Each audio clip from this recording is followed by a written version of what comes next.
यानंतर बातमी सोलापुरातून आहे। सोलापुरात काँग्रेस आणि ठाकरे गटात शाब्दिक वाद झालाय। ठाकरे गटाच्या आरोपानंतर काँग्रेसनं प्रत्युत्तर दिलंय।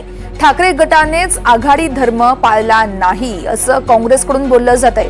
काँग्रेस उमेदवार चेतन नरोटे यांनी हे प्रत्युत्तर दिलंय। ठाकरे गटाकडून प्रणिती शिंदेंना बदनाम करण्याचा प्रयत्न असल्याचं देखील नरोटे म्हणतायत। मवियातील नेत्यांनी एकमेकांवर चिखलफेक करू नये।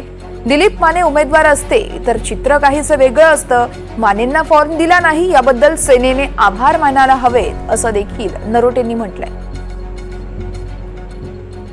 शिवसेनेने घाई केली, त्यांचे नेते राऊत साहेबांनी घाई केली। जिथं सक्षम उमेदवार तिथला आमदार दिलीप माने साहेब होते, त्यांचा बी फॉर्म आला होता। बी फॉर्म तईकडे असताना वरिष्ठ काँग्रेसच्या नेत्यांनी सांगितलं की शिवसेनेबरोबर आपल्याला राहायचं आहे, नाहीतर शिवसेना आपल्याबरोबर ह्या ठिकाणी राहणार नाही, अशी भूमिका शिवसेने घेतल्यामुळं काँग्रेसच्या जे आमचे खासदार आहेत त्यांनी वरिष्ठ नेत्यांचं ऐकून बी फॉर्म दिलीप माने साहेबांना दिला नाही। उलट त्यांनी आमचा आभार मानला पाहिजे की बी फॉर्म नाही दिला। जर त्या ठिकाणी सक्षम आमचे उमेदवार दिलीप माने असल्यास तर आज चित्र वेगळं राहिलं असतं।